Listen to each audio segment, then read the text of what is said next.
The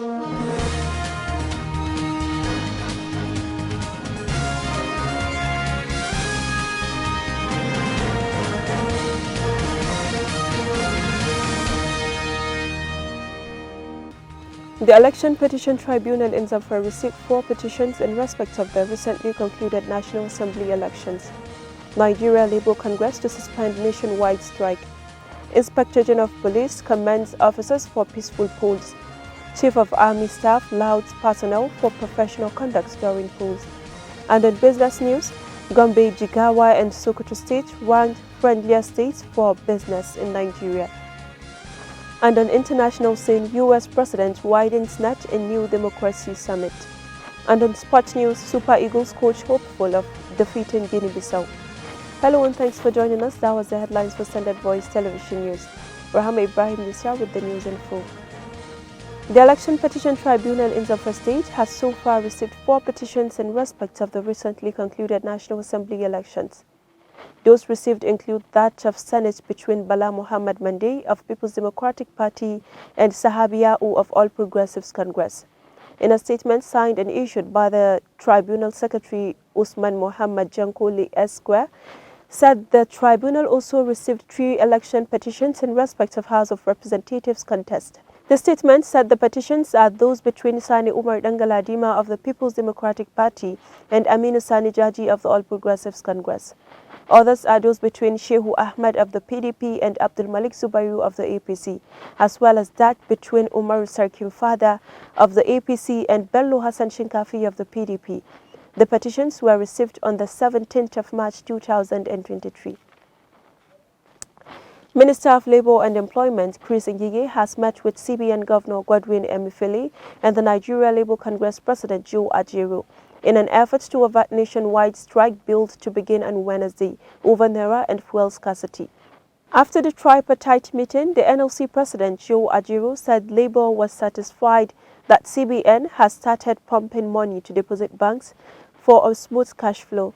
On his part, the CBN Governor Godwin Emefiele said when he received the letter from the Labour Ministry, he called the president of the NLC to brief him on steps taken to alleviate the sufferings of the masses and equally made appointment and had discussion with NLC President.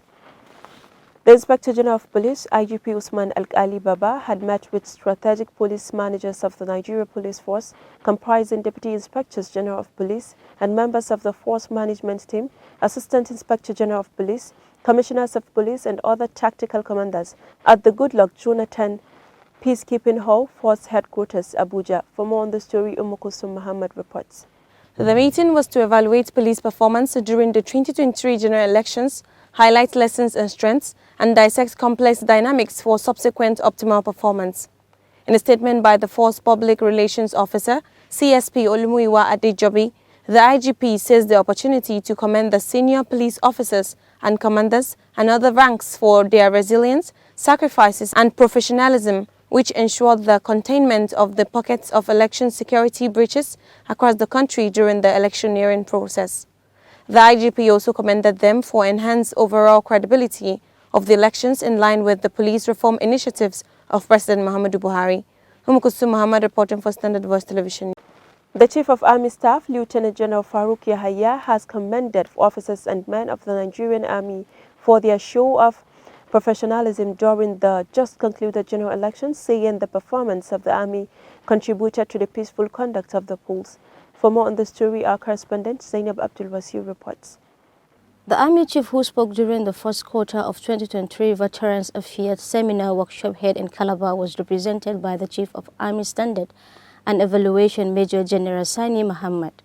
Lieutenant General Yahya gave the assurance that the organization would continue to remain neutral during any electioneering in the country. He said the Veterans Seminar and Workshop had leveraged the achievement of the previous seminars to enhance national unity, saying the workshop was organized for retired Army personnel and serving personnel who were close to retirement.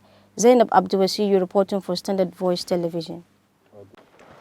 The National Population Commission has announced that 885,000 people will be recruited for the 2023 population and housing census scheduled for May. The Commission added that the exercise would last for 5 days and 869 billion naira was needed to carry it out successfully. According to the report by the Director of Public Affairs, Dr. Isiaka Yahya, 626 billion naira of the total is needed for the census, while 243 billion naira is needed for follow-up operations through 2025. The Commission allocated about 77 billion naira for the training of 885,000 people of the listing of all buildings and families in the country for 7 days as part of its crucial requirement for the 2023 census.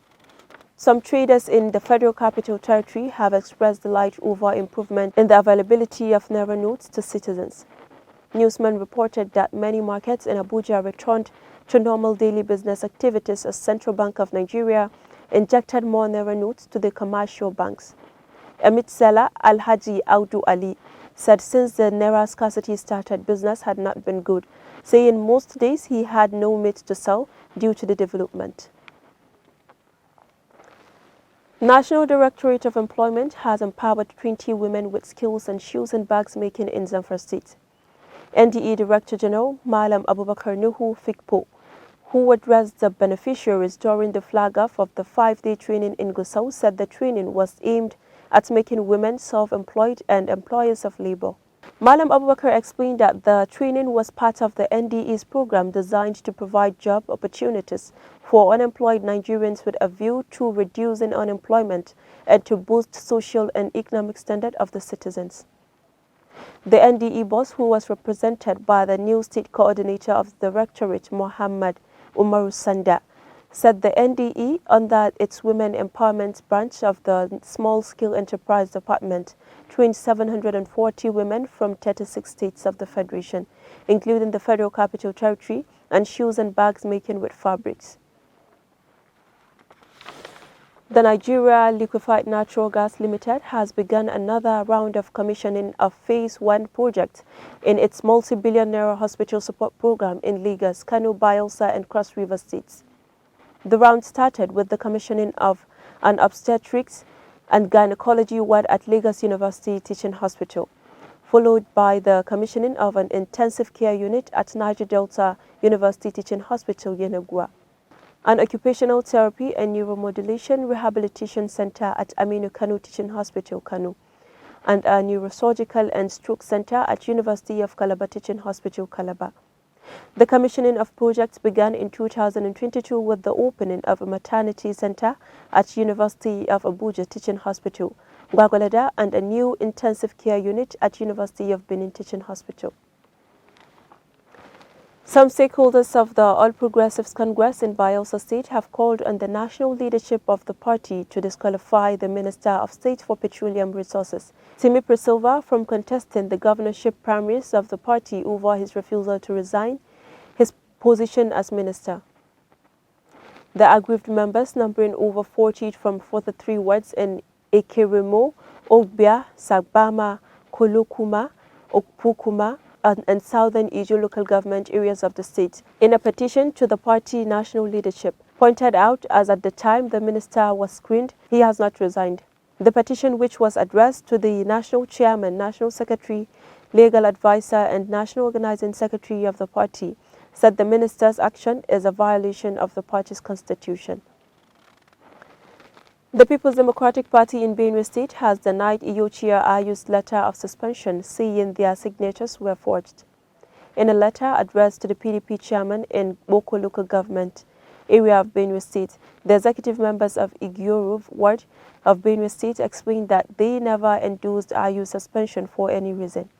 Describing the letter as a height of mischief, the EXCO said the purported suspension was not in line with due process and proper consultation was not observed in line with the party constitution. They called on PDP members and supporters to disregard the suspension, stressing that their signatures were forged for purposes of mischief. And on business news,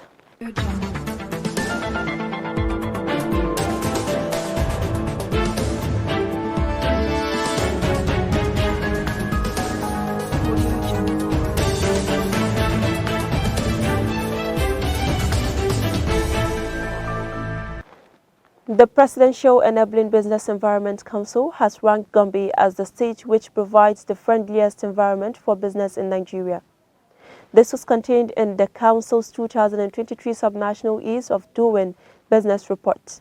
According to the cable, this is the second time Gombe will claim the top spot. The state had emerged the overall best when PEBEC released its inaugural EODB reports in March 2021. According to the latest PEBEC report, Gombe scored 7.15 to emerge as the number one state in Nigeria where it is mostly easy to do business, while Jigawa State got a weighted score of 6.88 to come second, and Sokoto State with a 6.79 score came third. And in international news,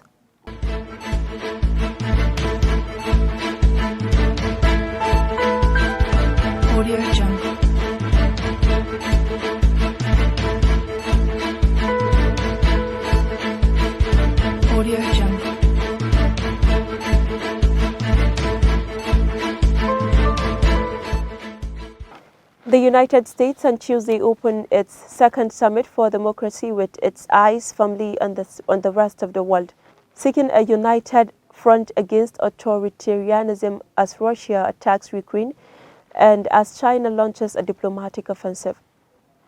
In a nod to concerns that the first edition was too much about U.S. navel gazing, President Biden has tapped co-hosts on each continent, the presidents of Zambia, Costa Rica and South Korea, and Prime Minister of the Netherlands.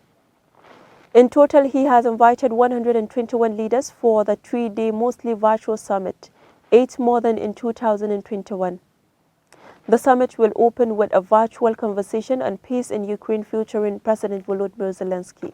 Director of the Human Rights Initiative at the Center for Strategic and International Studies, Marty Flax, said the summit comes as threat to democracy evolve from what was seen as an important issue, albeit sort of a slow-moving threat, to one that is now both important and extremely urgent. And on sports news,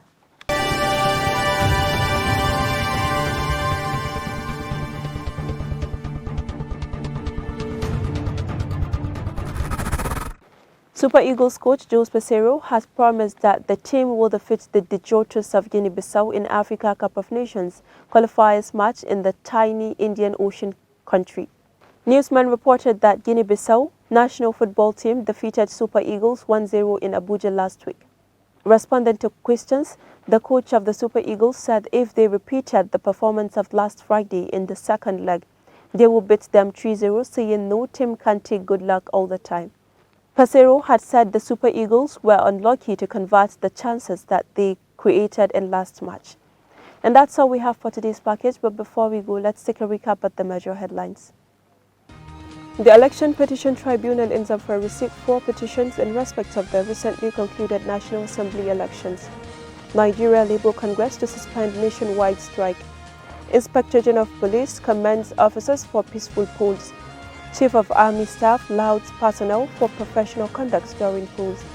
And in business news, Gombe, Jigawa and Sokoto State ranked friendlier states for business in Nigeria. And on international scene, U.S. President widens net in new democracy summit. And on sports news, Super Eagles coach hopeful of defeating Guinea-Bissau. On behalf of the production team, Head of News and Current Affairs, I still remain Rahama Ibrahim Joseph, saying bye for now and keep watching Standard Voice Television.